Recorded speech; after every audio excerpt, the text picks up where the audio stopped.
Yo, what's going on, YouTube? It's your boy, officially Craig. I'm back with a 1 year lock anniversary. So, boom, I'm just going to give y'all a quick sped up video of me giving myself a self cut. I have a taper, I have tapered dreads. So, therefore, that means my sides and the back of my hair is tapered. And I just basically wanted to show y'all how, I get through the rough stage when my hair looking rough.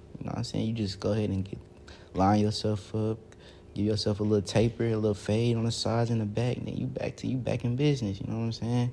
I ain't gonna do too much talking in this video. I'm gonna let the video speak for itself.